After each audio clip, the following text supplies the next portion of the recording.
Champions ट्रॉफीचा आज भारत विरुद्ध New Zealand अंतिम सामना दुबई आंतरराष्ट्रीय स्टेडियमवर रंगणार फायनलचा थरार।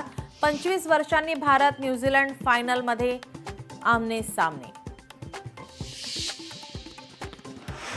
संतोष देशमुखांच्या हत्येला आज 3 महिने पूर्ण। 3 महिन्यांनंतरही देशमुख कुटुंबीय न्यायाच्या प्रतीक्षेत।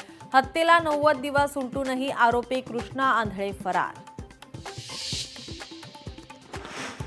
आज मनसेचा 19वा वर्धापन दिन। पिंपरी चिंचवडमध्ये राज ठाकरेंची तोफ धडाडणार। रामकृष्ण मोरे सभागृहात मनसेचा मेळावा। राज ठाकरे पदाधिकाऱ्यांना कोणता कानमंत्र देणार याकडे लक्ष।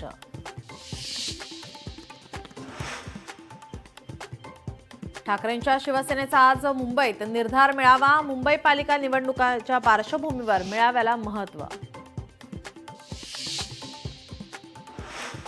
गौरव अहुजाची मेडिकल तपासणी पूर्ण। अश्लील कृत्य केल्याप्रकरणी गौरववर गुन्हा दाखल।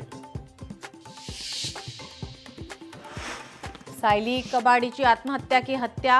हुंड्यासाठी सायलीची हत्या केल्याचा वडिलांचा आरोप। आत्महत्येस प्रवृत्त केल्याचा पती सुशील कबाडीवर गुन्हा दाखल। मुंबई गोवा महामार्गाच्या पूर्णत्वासाठी डिसेंबर 2026चा मुहूर्त। बहुचर्चित महामार्ग पूर्ण क्षमतेने वाहतुकीस होणार खुला। रखडलेल्या रस्त्याची कामं पुढील वर्ष अखेरपर्यंत होणार पूर्ण। राज्यात 3 दिवस उष्णतेच्या लाटेचा इशारा। मुंबईसह कोकणाला उष्णतेचा इशारा। आजपासून 3 दिवस उन्हाचे चटके जाणवणार।